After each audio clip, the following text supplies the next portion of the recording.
Good evening. We are on chapter 12 tonight. And there's a small chance we can get done with it.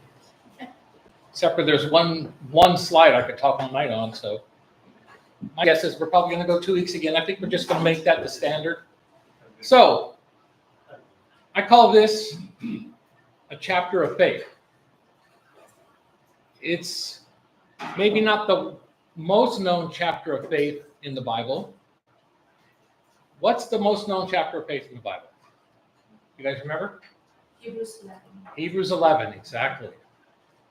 And I'll reference that. But if you, as we go through this, think of the faith involved on everybody involved, and you'll see that it is a chapter of faith. So the key events this time: James, the brother of John, is put to death by Herod. Disciples praying for Peter. Peter's miraculous release. And Herod dies. One of the Herods. We'll talk about that. So, very first thing is James dies for his faith. Now, about that time, Herod the king laid hands on some who belonged to the church in order to mistreat them.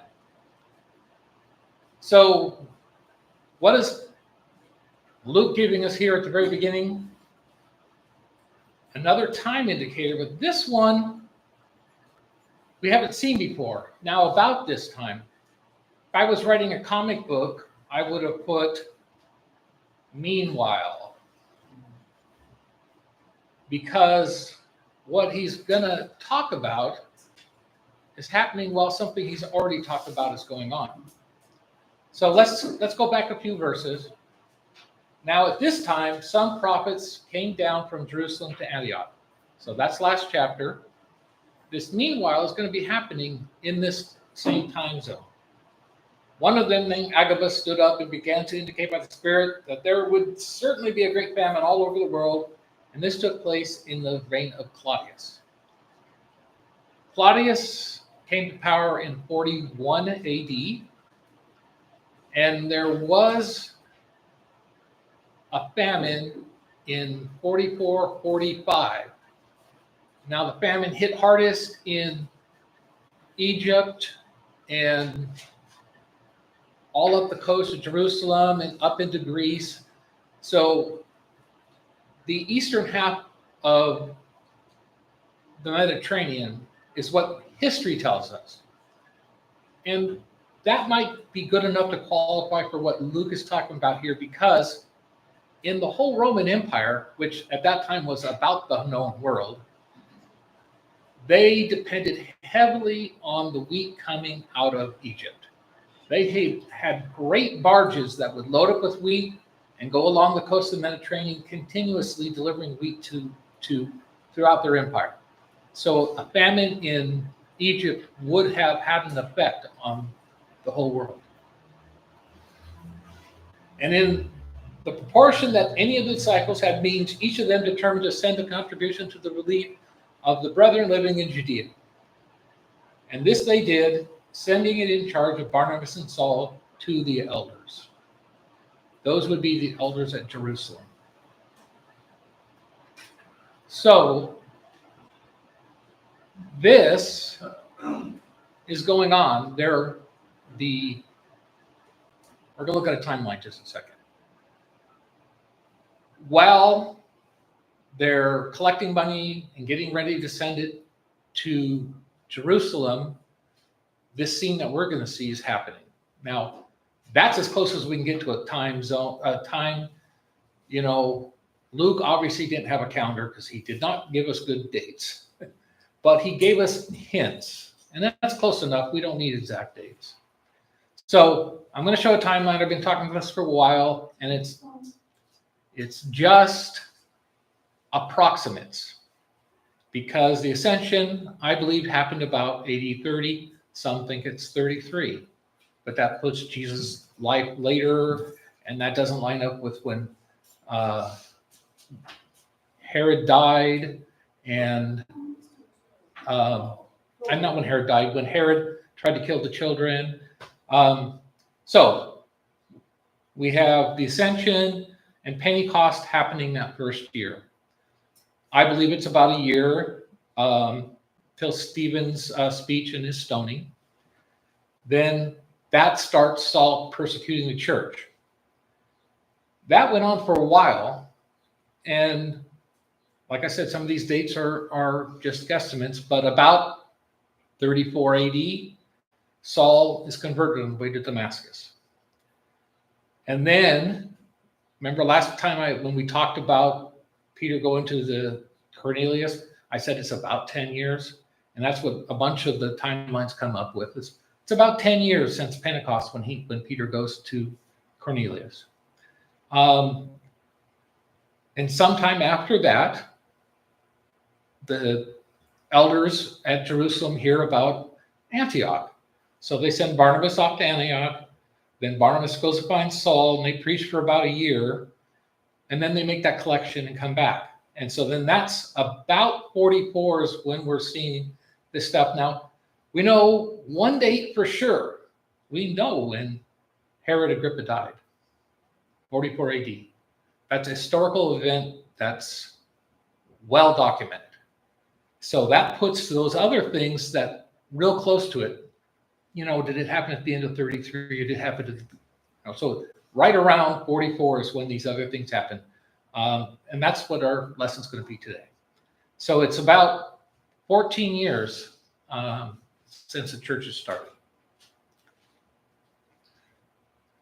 Now about that time, we'll eventually get out of verse 1. Herod the king laid hands on some who belonged to the church in order to mistreat them. So I wanted to talk about Herod the king, because this is not, you know how many Herods there are in the New Testament that are mentioned? At least 3. 1, 2, 3. There's 4 different Herods. So Herod the king, the first Herod, he's actually the second ruler in the Herodian dynasty.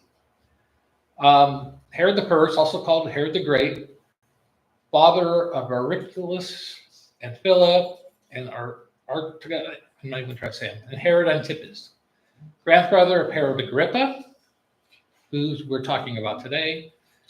He's the one who ordered the massacre of boys in Bethlehem. So that's the first Herod.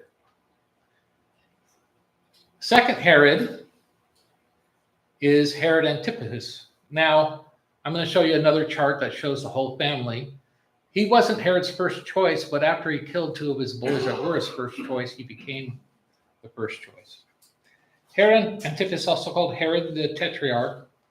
Tetrarch means when Herod died, he wanted his 4 sons to each govern 1/4 of the area. He was the son of Herod the Great, uncle of Herod Agrippa the First. He's the one who had John the Baptist beheaded. And he's the one who interrogated and humiliated Jesus. Then we had Herod Agrippa, the son of Archelaus, grandson of Herod the Great, nephew of Herod Antipas, father of Herod Agrippa II. He's the one who persecuted the church, had James executed, had Peter imprisoned. He died in Caesarea, which we're going to see. And then there was Herod Agrippa II. He was the son of Herod Agrippa I, great grandson of Herod the Great. He joined Governor Festus in Paul's trial. Now, he wasn't actually called, well, he was called a king, and in the scripture they call him king, but he wasn't king of Judea. He was king of up in like Galilee and the northern area, one of the areas that his great-grandfather had turned into a kingdom. So he wasn't really the king of Judea at the time. And that's sort of true of his father, who judged Jesus, but he later became, his reign later became king of Judah. but at the time he was the king of Galilee, and is it Festus? No, it was Pontius Pilate wanted him to go to him because Jesus was from that area, and that's why he was the king at that time, though not over that area. For that time, Judea was a Roman government again, and at this time here, he's Roman governed. And he just happens to be visiting Felix in chapter 25 when Paul comes around, and he's familiar with the Jewish law. Now, was Herod the Great Jewish? No, he was Edomite. His father was an Edomite, but many of the Edomites in Judea had all converted. Matter of fact, this all goes back to the Maccabee Wars and everything. Any of the Edomites that stayed in that war after they lost had to convert to Judaism, or they had to leave. So, is he Jewish? No. He's an Edomite. Edomite is part of, remember that kingdom I told you that was off to the side of the Jordan River, Petra? Matter of fact, Herod's wife is not Herod's father, his wife was a princess from Petra. So his dad was Edomite, his mom was from that tribe. So he's basically Arab. Antipater was Herod's father. He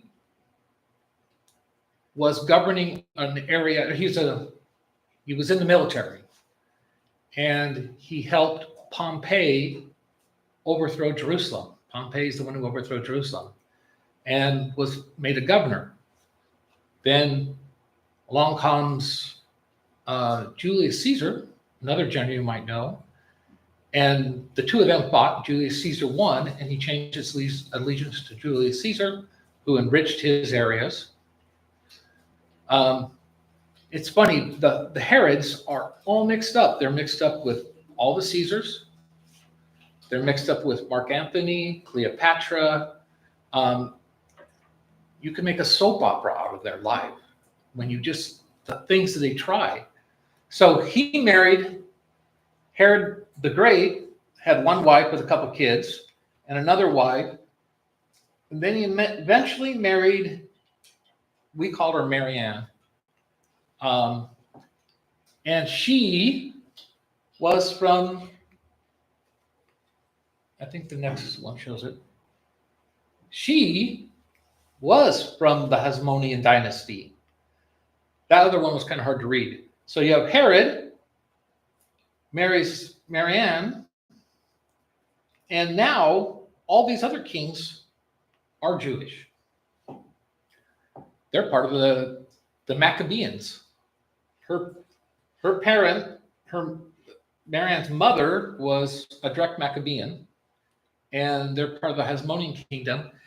And matter of fact, Herod the Great ends up killing his wife because her mother kept trying to overthrow Herod the Great to restore the Hasmonean kingdom, ends up killing pretty much all the Hasmonean that were involved, which included a couple of his sons,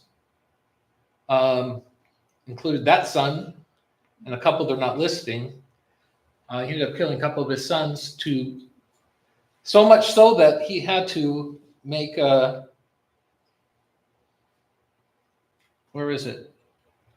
son from one of his earlier marriages, the second king. And he wanted them to be in her line. Then by the third king, it's back to that line. You got Herod Agrippa, and then Herod Agrippa II. And it's quite, like I said, quite a soap opera. I spent hours and hours just reading about it, was enjoying it. I don't know if you've ever watched a series called I, Claudius. It's a 30, 40-year-old series, and it's about the Roman emperors, and It's this 10 episode series that is just dialogue, but it's about all the machinations of the Rome. This is right there. As a matter of fact, it ends up there in it. Eventually, he's made king by Claudius, because when Herod sent almost all these people grew up in Rome with the Roman family. Herod Agrippa grew up with Claudius. And before Claudius was emperor, Caligula was the emperor. And when they killed Caligula, the Roman Senate killed Caligula, they tried to restore the Roman Republic. Herod Agrippa went and got the Praetorian Guard, which is the guard of the emperor. He found Claudius hiding because he thought he was going to be assassinated also, had them proclaim him emperor, went to the Senate with the Praetorian Guard and said, you can stop talking about the Republic. The Praetorian Guard has already claimed that Claudius is the emperor. And oh, by the way, the Praetorian Guard is surrounding the Senate here to protect you. So he's like directly responsible for Claudius, who was not considered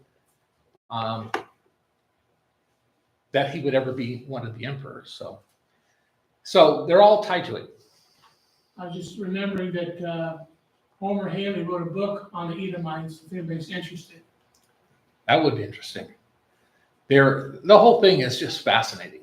So, like I said, this is the couple slides I could just talk all night about, but I've already spent too much time. So back to verse 1. Now about that time, Herod the king laid hands on some who belonged to the church in order to mistreat them. And this is one of the translations I don't really like, where the NSAB calls it mistreating them. What does the New King James say? For verse 1. Yeah, what does the New King James say? Now about that time, Herod the king stretched forth his hands to vex certain of the church. Okay, that says vex. The LSB says in order to harm them. The New King James says harass. I was going to say, I read the New King James, not the Old King James. That's why I was looking for harass. Yeah, it's a little more than mistreat them. It's a little stronger than that. And we could talk about one other thing where it says some. The some he was looking for were the apostles. And this kind of goes back to what we talked about a couple of weeks ago, I think 3 weeks ago. From now and for another decade or two, James and the other elders and the people that were Christians in Jerusalem were still tied pretty tightly with Judaism. And were okay. They weren't really persecuted as much. But, and I'm not the only one who says this, I've been reading this in commentaries, the apostles started going to Gentiles. Peter went to the Gentiles. And that upset not just some of the church, but it upset the other Jews in Jerusalem. And when Herod laid his hands on James, we'll see, he then went after Peter. So it's pretty much believed he was going after the apostle hierarchy. So, and he had James, the brother of John, put to death with a sword. Now, if you remember, I said this happens about 45. But if you look at this newspaper clipping that I found from the time, it shows the year of 45. So it's not really a newspaper clipping because all the newspapers would have been destroyed when Rome destroyed Jerusalem. So, right? Yeah. So let's talk about James. This is a famous, I think this is Renoir. James, son of Zebedee, one of the 12 apostles. And a lot of times A lot of times that verse, we just read it and we go by. It just happens so fast. But can you imagine the early church for 14 years following these apostles? And I mean, it's bad enough when Stephen was killed, but now the first apostle is killed. And the effect that that would have had on the church and on the, it's hard to imagine the impact of having one of the 12 die right there. I mean, most of these, or a lot of these people may have witnessed Jesus dying, but at the time they didn't consider him the Christ. Now for 14 years they're following these people and they believe him. So anyways, he was brother of John the Apostle. He was one of the first disciples to join Jesus. When Jesus came along and said, you too, leave your fathers, drop your fishing nets, come follow me. And they did. James was one of only 3 apostles whom Jesus selected to bear witness to his transfiguration. Only apostle whose martyrdom is recorded in the New Testament.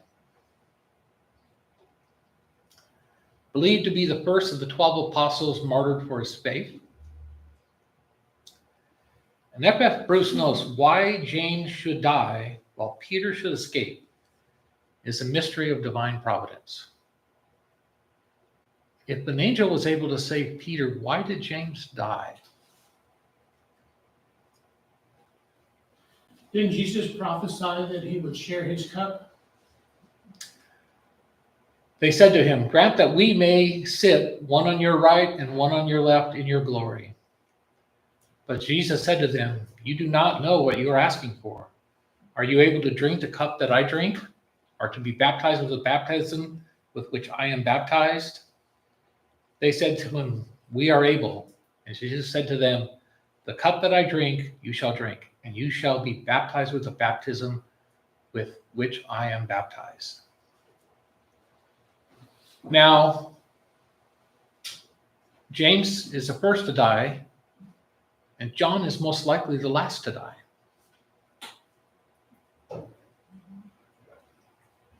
You know, sometimes I wish I knew the inner working of God's plan.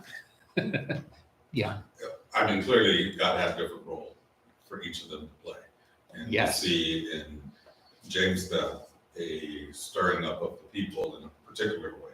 They are gathering, they're praying at this point, while the Jews were happy, the church was concerned, but their reaction was a proper reaction. It wasn't just concern and fear, it was prayer. But fear was also there. And we see with Peter, there was a reassurance that happened. So both of them playing the roles that they did in the time frame that they did served to strengthen the church. Yeah, I mean, there's no doubt we see God's, let's say, hand or finger in all of this. Certainly in Peter's release. So now I have a historical reference, but a question to ask you. If you were one of the guards that had captured James and were holding him, and you were a secret Christian. They didn't know you were a Christian, but you were a Christian, and you had to stand there and watch James die. How would you handle that?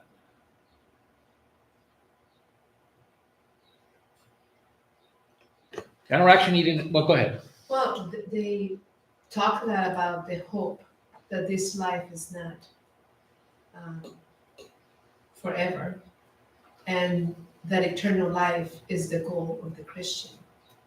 So knowing that James had served the Lord and was being executed because of, speaking for him and standing for what Jesus asked him to do, it would be sad, very sad. But knowing that this is happening for good cause. I don't know if that makes any sense, but it has to happen. Christ said it would happen. Yeah. But as humans, it's hard to see your brethren die in front of Yeah. you.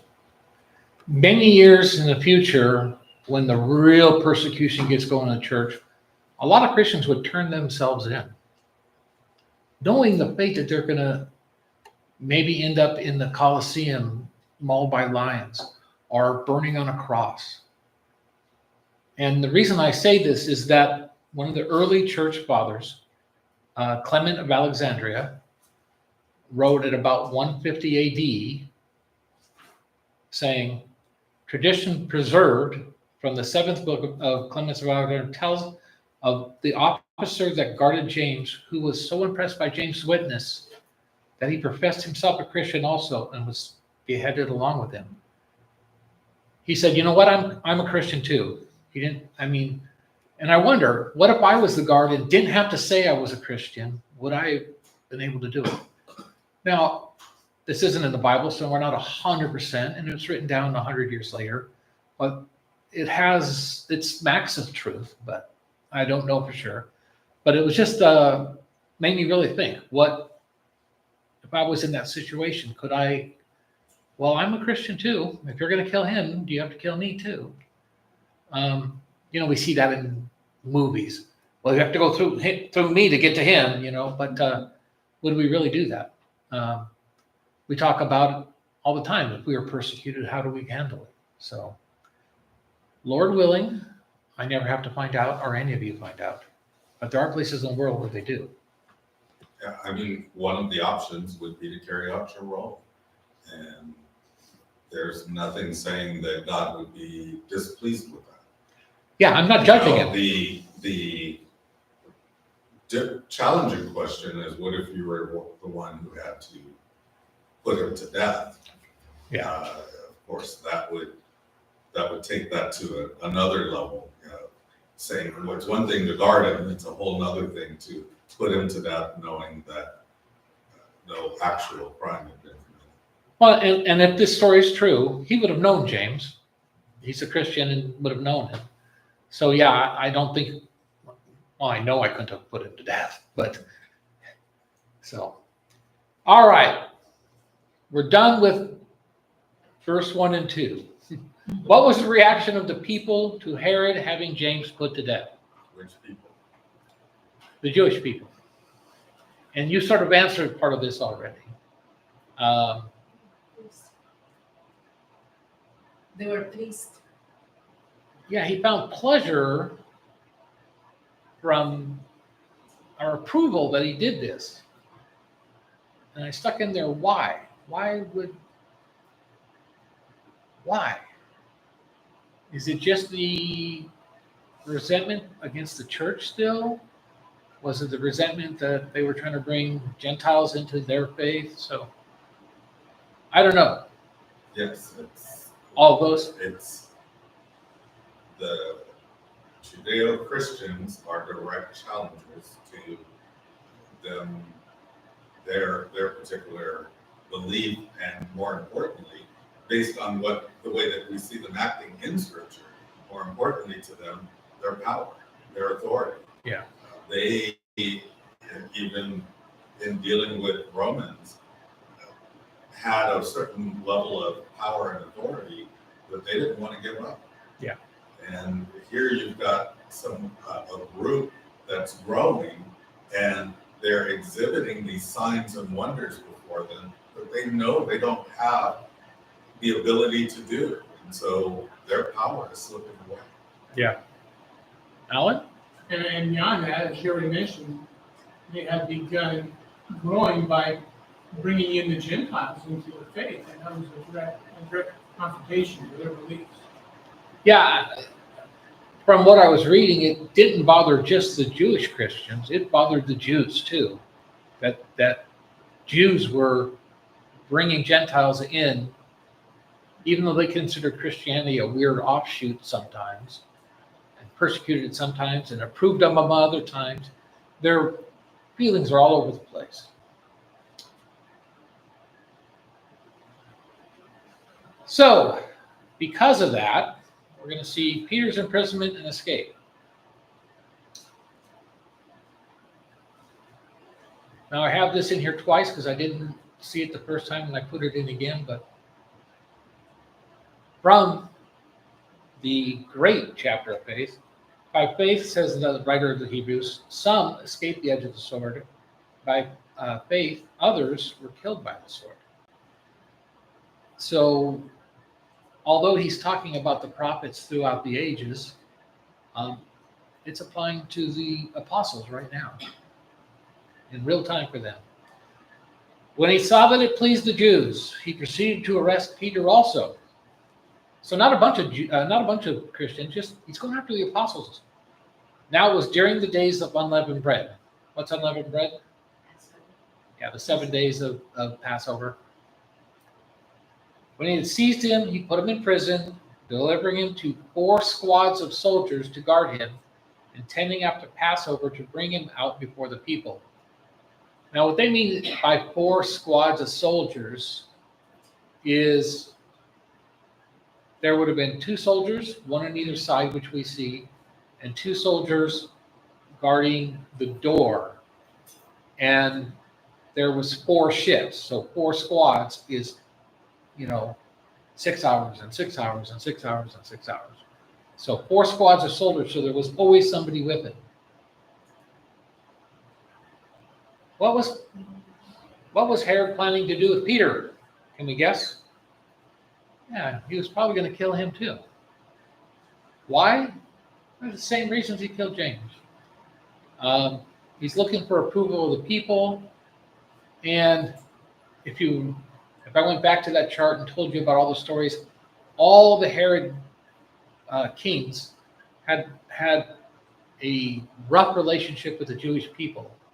So when they found something that they could do that pleased the people, they would do those things just to gain favor with the people. So Peter was kept in prison, but prayer for him was being made fervently by the church to God. On the very night when Herod was about to bring him forward, Peter was sleeping between 2 soldiers, bound with 2 chains, and guards in front of the door were watching over the prison. And behold, an angel of the Lord suddenly appeared, and a light shone in the cell. And he struck Peter's side and woke him up, saying, "Get up quickly." And his chains fell off his hands. So this is kind of a composite image. It shows an angel, unfortunately, with wings, in the cell, and then the angel guiding him out. I don't know that he didn't know. Oh, you're a troublemaker. I like book, chapter, verse for any wings on angels, sir. Where was Peter being kept? In a prison. But where most likely? Where did the Romans have right next to the temple? Antonio's fortress. So, as a matter of fact, some of the later versions of the manuscript add a couple extra words, and he went down 7 steps, because I guess there was these 7 steps out of this one entrance out of Antonio's thing. They're not in most manuscripts, but somebody added them, and it seems like somebody who had some knowledge of the layout of the place. But he's most likely in the fortress, being guarded, and the angel said to him, "Gird yourself and put on your sandals." And he did so, and he said to him, "Wrap your cloak around you and follow me." And he went out and continued to follow, and he did not know what was being done by the angel was real, but thought he was seeing a vision. And I think that's interesting. Peter had seen visions before. And some called a dream. He thought he was dreaming. or seeing a vision. But it was real, and it, I think it gives a little insight to maybe how real visions were, that they couldn't tell the difference between a vision and real life, that these visions aren't just like daydreaming or something, that they're very vivid dreams. Because he's had them before and he thought this was a vision and it turns out to be real. I think it clues us in that God's visions are pretty strong. He was a sound sleeper, and I was thinking, how many of us would be able to sleep soundly like that, knowing that we're likely to be executed any moment? I like that one of the commentators said he was sleeping the sleep of the just, because here he is about to be executed. And you're exactly right. Which of us could sleep through that? Unless you have a clear conscience, Well, really, I want to speak on the visions, but as far as him sleeping, we also have to remember he would have been in a weakened state. They're not treating him like a king. No. They're And he's probably been there for several days. They want to keep him alive only so that they can publicly kill him. Yeah. No other reason than that. But on the vision, I agree that this is one of the ones, and Paul speaking about being taken up into the third heaven, whether in the flesh or out of the flesh, he said, I don't know. And those two together really give you the idea that some things were revealed after, as they're going through it. They don't know, they know that maybe something's not right, so it doesn't quite seem real, but they have no idea whether they are actually there in the flesh or this is just a vision being given to them. It is interesting. It does give us an insight into how real every vision must have seemed to them. Yeah, and for somebody to call it, oh, you were just, daydreaming, or you just had a dream, doesn't seem right. I think a vision stood out. So what does that say when Peter was seeing all sorts of animals set down? Was that feeling very real to him, or did he know that it was a vision? I seem to think the fact that he wasn't sure here, that it must have been very similar to that other one. So, again, boy, I wish we knew some more about the insights. It was twilight, anesthesia. Yeah. Because the human brain cannot, I don't think we can handle what God can show us. No. Well, we know we can't. Not until we're a spirit being. So, but he thought he was seeing a vision. When they passed the first and second guard, and people think that means, well, he had the 4 guards with him, and then he had to pass a first gate with guards and another gate with guards. They came to the iron gate. That would have been the main gate of the place that led into the city, which opened for them by itself. And they went out and went along one street, and immediately the angel departed from him. Now, is this one of those providence miracles or one of those miracles where we're changing the laws of physics? Let Dion answer that one. It's all the same. It really is all the same. Anything that even happens by God's providence means God is interacting to bring something about. We just don't necessarily see it, whether it's changing the laws of physics, it is altering the course of something to bring it about. Okay, Dion's not answering this.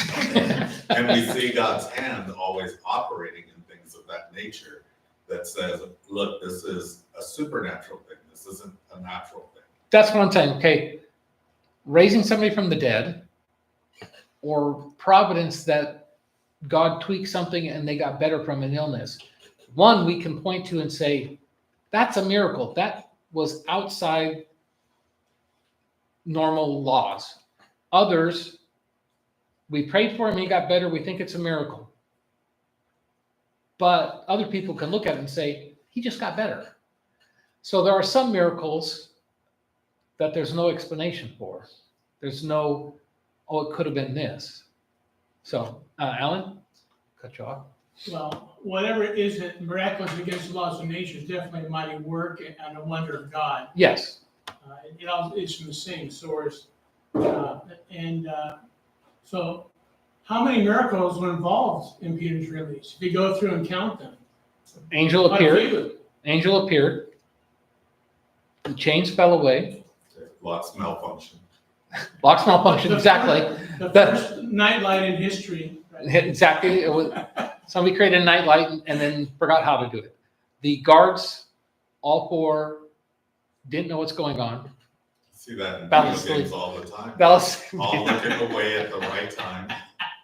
You know, this is the sort of exercise we go through, and that's why I say God is active in our lives. Yeah. We don't, you know, these are miracles. Yes. And even if we call it God's providence. I know that I'm those are stepping still on miracles I'm too. stepping on a future lesson. Yes, But- you are. But we'll talk about that. But This is a miracle. supernatural occurrence, is what I'm saying. Do you not agree this is a supernatural No, occurrence? I wholeheartedly agree. Thank you. So yeah, there's a whole bunch. The spooky gate opening by itself in movies, ooh, and then the sudden disappearance of the angel. So it's God hand in this without a doubt. Without a doubt. It's not, oh, it just happened. And as a matter of fact, we're going to see those guards are going to pay what price? Death. They're going to pay death. In the Roman Empire, if you were put to guard somebody and they escaped, you took their place. So it's sad to think, but these guards are going to pay with their life. Alan? I think the Philippian jailer knew that same penalty very well. Exactly. He was scared to death because he thought they escaped and he was going to take their place. So, Adriana, You said, you asked why James and not Peter? Why did James die and not Peter? And I was thinking about us too, death, when our death comes. And you go, why him and not this person? And I know I've asked myself with my family members yeah, more and than once. But, God has a purpose for all of us. God's will. A lot of people say His- that. His and will. do we always take that answer? So many times, well, it was God's will, and people are upset. Well, if it's God's will, why do you do it now? They blame God. And I realize we're all going to die. We all realize we're all going to die. Nobody gets out of life alive. When it happens, God's not striking us down that we know of. But what is there to blame God for? Are we blaming God because James died first and ended his suffering? Or are we blaming God because Peter had to go on and continue to suffer in this? I was talking more about the people who blamed God and said, that bus that crashed and all those kids died. How could there be a God if that's happened? Well, if God ran around saving everybody and we all live forever, what's the point, So, couple more minutes. We got a few minutes here. Let's see what we can get. So the angel departed him. When Peter came to himself, he said, "Now I know for sure that the Lord has sent forth his angel and rescued me from the hand of Herod and from all that the Jewish people were expecting." What was the church doing for Peter? And I think you already answered this pretty well, Dion. This is where they were praying because of what happened to James. And then they were praying fervently for Peter. And again, this is why it's a chapter of faith, because James died for his faith. Peter lived and answered in answer to the prayers of the faithful church at that time. But it also begs the question, what were they praying for? Because when they...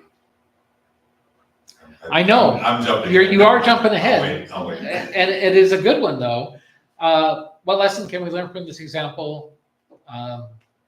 Prayer by the faithful, therefore confess your sins to one another and pray for one another so that you may be healed. The effective prayers of a righteous man can accomplish much. So it's an example where we see a prayer answered. And they prayed, but did they believe? How was Peter released? God released. SEAL Team 6. Did Peter believe he was really being released? Not really. Not really at first. And this is where I put that cross reference in again. Some escaped the edge of the sword, and some were put to death. And it must have been a trying time for the early church. And then we'll stop here, and we'll pick up with Peter reports his escape next week. And Brad, I believe you were going to be our song leader tonight.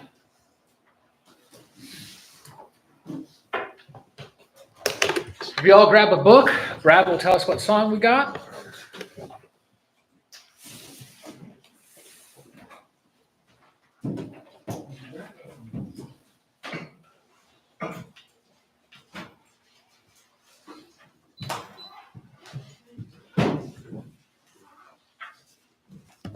Our first song this evening will be number 76. Second song will be number 75. Number 76 first. Closer to Thee.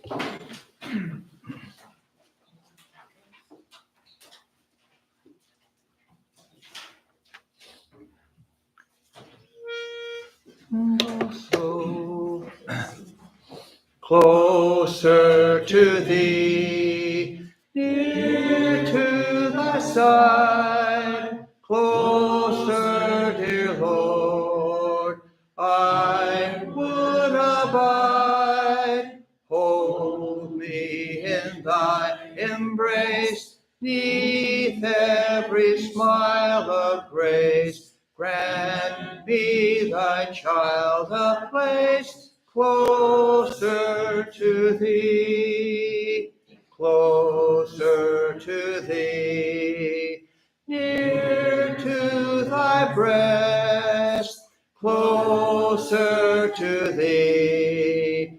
Lord, let me rest. Guide me when I would stray.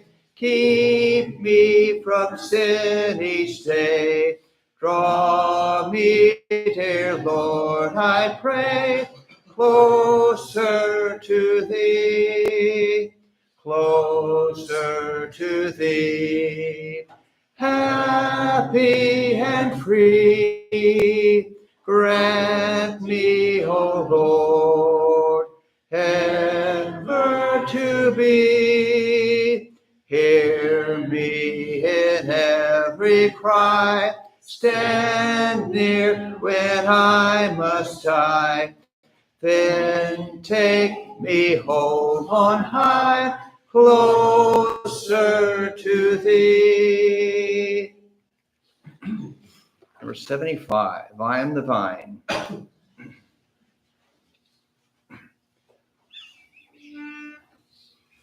No. I am the vine, and ye are the branches. Bear precious fruit for Jesus today. Branches in Him, no fruit ever bearing. Jesus hath said, He taketh away. I am the vine, and ye are the branches. I am the vine, be faithful and true. Ask what ye will, your prayer shall be granted. The Father loved me, so I have loved you. Now ye are clean through words I have spoken.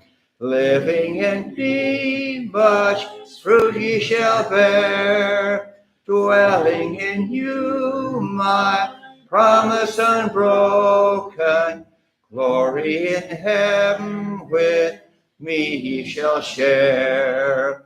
I am the vine and ye are the branches. I am the vine, be faithful and true.